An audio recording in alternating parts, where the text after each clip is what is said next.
There was a time when youngsters పిల్లలు started believing ఇంకా engineering medicine లేకపోతే మా జీవితమే లేదు అన్న స్థాయికి వెళ్ళిపోయారు.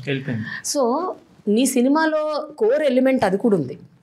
అంటే లాంగ్ టర్ము కోచింగ్, ఇంజనీరింగ్ చేయాలి, మెడిసిన్ చేయాలి, ఇవన్నీ చేయాలి. దాని చుట్టూ చాలా డ్రామా అండ్ జోక్స్, కామెడీ. అది కాకుండా డిగ్రీ చదువుతావు ఎంత బతికి అన్న ఒక లైన్ ఉంది. సూపర్. ఇది ఎప్పుడు అడగలేదు, మీరు అడిగారు. ఆదిత్య తర్వాత మీరే. అంటే డిగ్రీ చదివిన వాళ్ళు పనికిరారా? నేను డిగ్రీ చదివా. ఎంతమంది ఇంజనీర్లు గొప్ప గొప్ప పనులు చేస్తారు. కానీ అందరూ అంటారు బోడి బిఏ అంటారు, బోడి బీకామ్. చదువు రాని వాళ్ళు చదువుతారు డిగ్రీ అంటారు. ఆదిత్య మాట్లాడు సినిమాలో డైలాగ్ మాట్లాడేది. But it comes from lot of frustration. అంటే నువ్వు ఒక స్టూడెంట్గా నువ్వు చదివిన ఇంటర్మీడియట్, ఆ ఎంపీసీ, ఆ ఇంజనీరింగ్ ఎంత ఇష్టం లేకపోతే ఇలాంటి పదాలు బయటకు వస్తాయి. నిజమే, ఎంత ఫ్రస్ట్రేషన్ ఉంటే. నాకు నిజంగా అది బీటెక్ ఫస్ట్ ఇయర్ చదివినప్పుడు ఉండే, when I failed in 3 subjects, I thought this is not for me. అంటే అవేర్నెస్ లేదు మ్యామ్. ఈ సినిమాలో heroine career guidance after intermediate అని చెప్పి ఒక బుక్ ఇస్తుంది. అది ఎంతమంది ఇచ్చారు మనకి 10th అయిపోయిన తర్వాత?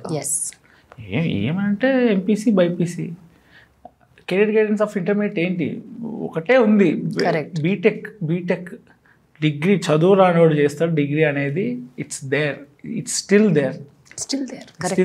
బిఏ పాస్ అవని పేరెంట్స్ కూడా వాళ్ళకి తెలియదు డిగ్రీలో ఏముంటే అసలు తెలియదు. డిగ్రీ అంటే డిగ్రీ పదమే చీప్ ఉంది. బీటెక్ అమ్మ సూపర్ ఉంది. ఇది ఇంజనీరింగ్, కంప్యూటర్ సైన్స్ ఇంజనీరింగ్, మళ్ళా త్రిబుల్, మెకానికల్, సివిల్ ఇవన్నీ పనికిరావు. సిఎస్సి, ఐటీ, ఈసీ కూడా ఎందుకు అంటారు?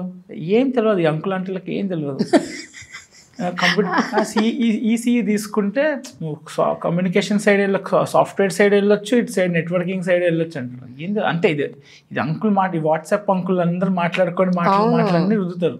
కరెక్ట్. కంప్యూటర్ సైన్స్కి డిమాండ్ ఉంటుంది, ఎంత ఉన్నా సరే డిమాండ్ సప్లై అలాగే ఉంటుంది. కంప్యూటర్ సైన్స్ 6 సెక్షన్లు ఉంటాయి కాలేజీలో, సివిల్ 1-2 ఉంటాయి. It's all business ma'am. End of the day it's business. వాళ్ళు చేస్తున్న పర్ఫెక్ట్ స్ట్రాటజీ. కానీ ఎంత తప్పది పేరెంట్స్ రుద్దేది. పిల్లల అంటే ఇష్టాలు తెలుసుకోకుండా whatever they are saying you should do engineering అంటున్నారు. కొన్ని లక్షల మంది ఇంజనీరింగ్ ప్రొడ్యూస్ అవుతున్నారు. వాళ్ళ బ్రెయిన్స్ అలాగే కదా మేము ట్రైన్ చేసింది. మొత్తం మార్కెటింగ్ కూడా ఇంజనీరింగ్ చేస్తేనే రేపు జాబ్ వస్తుంది అని చెప్తారు. ఎంతమందికి ఇప్పుడు జాబ్ వచ్చింది? నా ఫ్రెండ్స్, నా బ్యాచ్ వాళ్ళు ఎంతమంది యూఎస్కి వెళ్ళారు, ఎంతమంది ఇప్పుడు సఫర్ అవుతున్నారు.